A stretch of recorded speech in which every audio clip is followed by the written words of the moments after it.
తెలుగువారికి కొత్త సంవత్సరాది ఉగాది.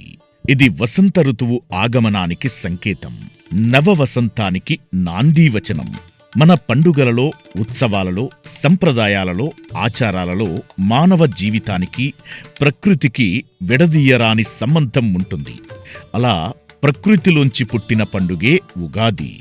చెట్లు కొత్త సోయగాలతో ప్రకృతిని హరితవర్ణం చేసే శుభదినం. కోయిలలు కుహుకుహు రాగాలు పాడుతూ హాయిగొలిపే సుదినం ఉగాది. సృష్టికి ఆది ఉగాది, కాలానికి సంబంధించిన పండుగ ఉగాది. సర్వమానవాళికి కన్నుల పండుగ ఉగాది. పచ్చని వనాలు, పూల హరివిల్లులు, వేపపూత గుబాళింపులు, మావిచిగురు అందాలు, మరుమల్లెల పరిమళాలతో విరిసిన మధుమాసంలో అందంగా ఆనందంగా జరుపుకునే పండుగే ఉగాది. శ్రీ క్రోధినామ ఉగాదికి స్వాగతం పలుకుతూ ఉగాది పండుగ విశిష్టతను తెలుసుకుందాం.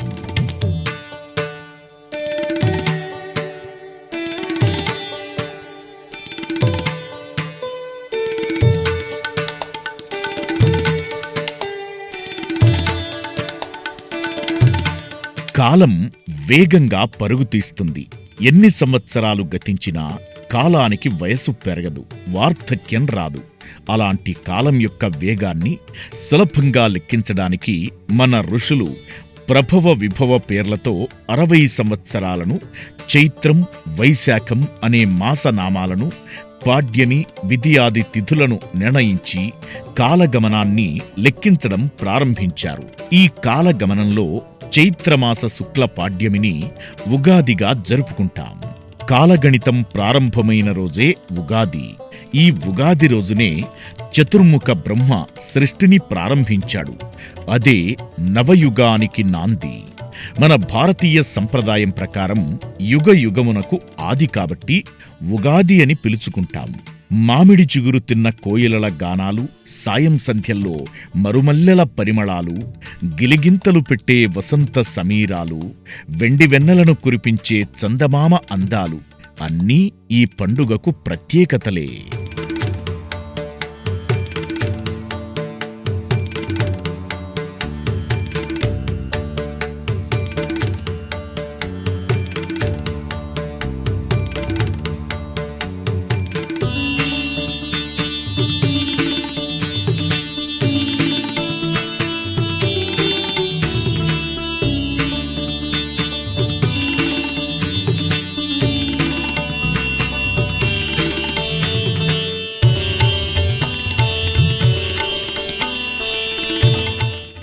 భారతీయులు జరుపుకునే ప్రతి పండుగకి ఏదో ఒక ప్రాముఖ్యత ఉంటుంది.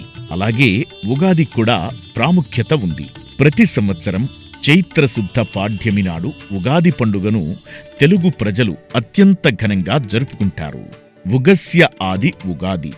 ఉగ అంటే జన్మ, నక్షత్ర గమనం అని అర్థం. ఆది అనగా నక్షత్ర గమనం మొదలు కావడం, జన్మకు మొదలు అని అర్థం. ఉగాది అంటే యుగమునకు ఆది, నక్షత్రమునకు ఆది అని కూడా అర్థం. ఉగాది అనగా ప్రపంచం యొక్క జన్మ ఆయుష్యులకు మొదటి రోజు అని ఒక అర్థం. చైత్ర శుక్ల పాడ్యమి రోజున బ్రహ్మదేవుడు సృష్టిని ప్రారంభించినట్టుగా పురాణాలు తెలుపుతున్నాయి. అందుకే ఈరోజు ఉగాదిగా జరుపుకుంటాం.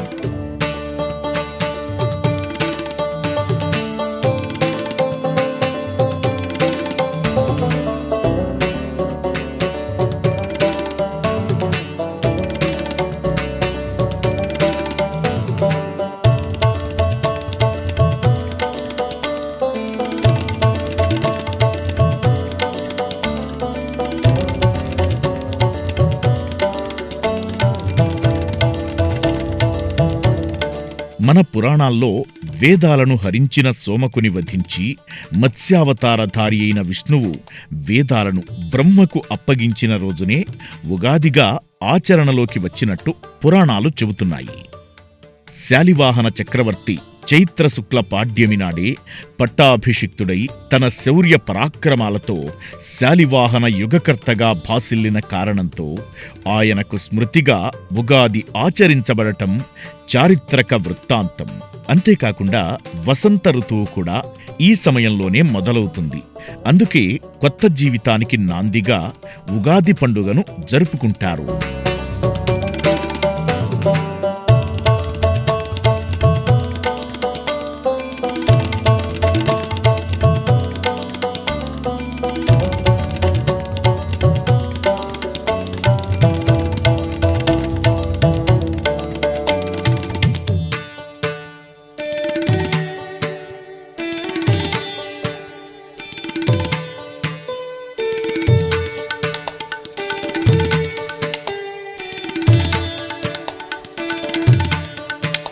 ఉగాది అంటేనే ప్రకృతి పండగ.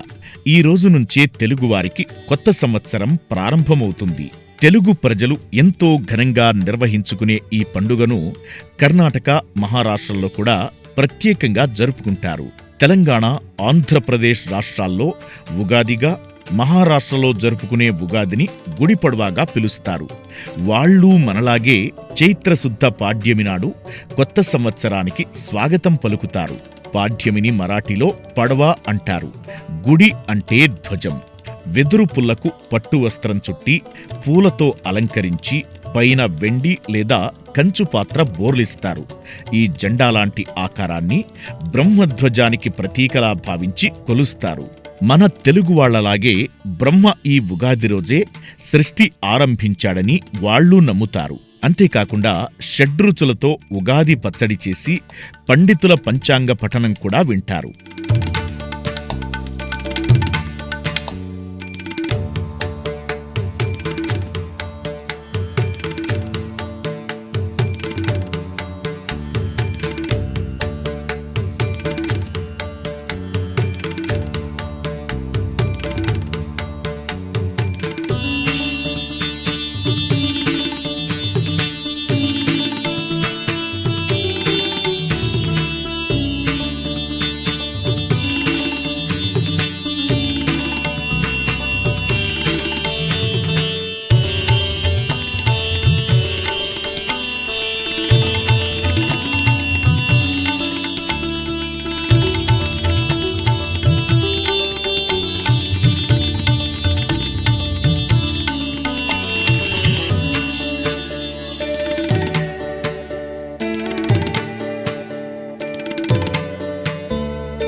ఇక పంజాబీలు ఈ సంవత్సరాదిని వైశాఖి అని పిలుస్తారు.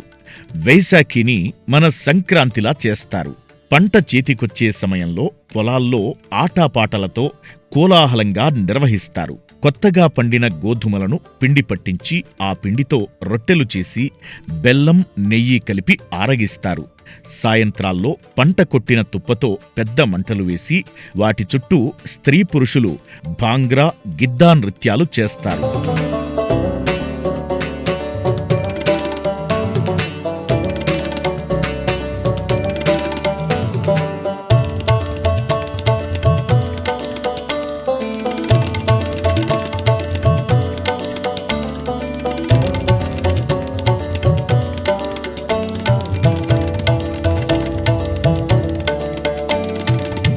ఇక గుజరాతీలు కార్తీక శుద్ధ పాడ్యమి రోజుని సంవత్సరాదిగా భావిస్తారు. దీన్ని బెస్తు వర్ష్ అంటారు.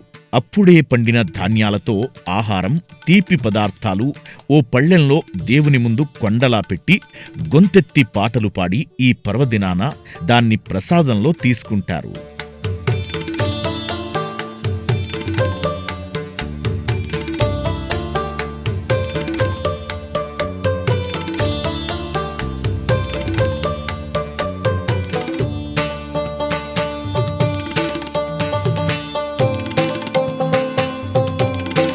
ఇక మలయాళీలు విషు అనే పేరుతో సూర్యుడు మేషంలో ప్రవేశించే తొలి రోజుని సంవత్సరాదిగా భావిస్తారు.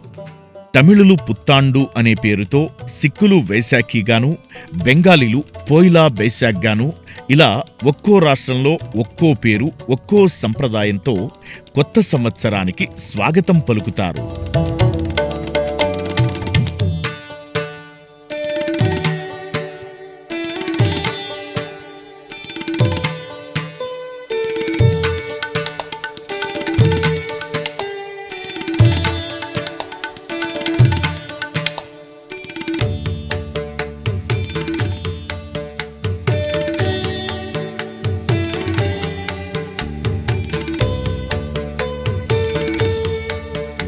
ఉగాది అనే తెలుగు పదం యుగాది అనే సంస్కృత పదం నుంచి వచ్చింది. రాలిపోయిన ఆకులతో మూడుబారిన చెట్లు మళ్లీ చిగురించి సరికొత్త పచ్చదనంతో ఆహ్లాదంగా కనిపిస్తాయి. ఉగాది అంటే సృష్టి ఆరంభానికి సూచిక. ఉత్తరాయణం, దక్షిణాయనం కలిపి మొదలయ్యే సంవత్సరాది ఉగాది. ఈ రోజున ప్రత్యేక పూజలంటూ లేకపోయినా, కొత్తగా ఏ పనులు మొదలుపెట్టినా అవి మిగిలిన ఏడాదంతా దివ్యంగా సాగుతాయని విశ్వసిస్తారు. కొన్ని ప్రాంతాల్లో ఈ రోజునే పాత లెక్కలు మూసేసి కొత్త లెక్కలు రాయడం మొదలుపెట్టే సంప్రదాయమూ ఉంది. కొత్త సంవత్సరాదిని ఆనందంగా, శుభప్రదంగా జరిపితే మిగిలిన ఏడాదంతా బాగుంటుందని నమ్మకం. ఉగాది రోజు ప్రతి ఒక్కరూ కనీస ధర్మంగా ఆచరించాల్సిన కొన్ని నియమాలు ఉన్నాయి. అవేంటంటే, తెల్లవారుజామునే నిద్రలేచి ఇంటిని శుభ్రపరుచుకుని తలస్నానం చేసి కొత్త బట్టలు ధరించాలి. వసంతలక్ష్మిని ఆహ్వానిస్తూ ఇంటి ముంగట ముగ్గులు వేసి ఇంటి గుమ్మాలన్నీ మామిడి తోరణాలతో అలంకరించాలి. భగవంతుడిని ఆరాధించాలి. విష్ణు సహస్రనామం, ఆదిత్య హృదయం, లలితా స్తోత్రం, అష్టోత్తర శతనామములు వంటివి పఠించడం మంచిది. పెద్దల ఆశీస్సులు తీసుకోవడం, ఉగాది పచ్చడిని నైవేద్యంగా పెట్టి ప్రసాదంగా స్వీకరించడం, పంచాంగ శ్రవణం చెయ్యాలి. పల్లెల్లో రైతులు ఉగాది రోజున అక్కడి దేవాలయం వద్ద అంతా చేరి పురోహితుణ్ణి పిలిపించుకుని తమ వ్యవసాయానికి ఏ కార్తెలో వర్షం పడుతుంది, గ్రహణాలు ఏమైనా ఉన్నాయా, ఏరువాక ఎప్పుడు సాగాలి వంటివి అడిగి తెలుసుకుంటారు. ఉగాది పండుగ ప్రత్యేకతల్లో అత్యంత ముఖ్యమైనది ఉగాది పచ్చడి. షడ్రుచుల సమ్మేళనం ఉగాది పచ్చడి. సర్వరోగ నివారిణి, ఆరోగ్యప్రదాయిని ఉగాది పచ్చడి. ఇది తెలుగువారికి ఎంతో ప్రత్యేకమైనది. ఇందులో చేదు, కారం, తీపి, ఉప్పు, పులుపు, వగరు అనే ఈ 6 రుచులతో తయారు చేసే పచ్చడిలో శాస్త్రీయత, ఆధ్యాత్మికత మేళవించి ఉండటం విశేషం. ఈ షడ్రుచులలో ఎలాంటి రుచులున్నాయో వాటి ప్రతిరూపంగా మానవుని జీవితంలో కష్టం, సుఖం, దుఃఖం, సంతోషం, ఆనందం, బాధ ఇలాంటివన్నీ సర్వసాధారణమని, సమానంగా స్వీకరించి జీవితంలో ముందుకు సాగాలని చెప్పే ఆధ్యాత్మిక భావనే ఉగాది పచ్చడిలోని అంతరార్థం. ఇదే కాకుండా ఉగాది పచ్చడి చైత్రమాసంలో తీసుకోవడం వల్ల కడుపులో ఉన్న క్రిములు, చెడు బ్యాక్టీరియా నశిస్తాయని, ఆరోగ్యపరంగా శరీరానికి మంచి చేస్తుందని సైన్స్ తెలియజేస్తుంది.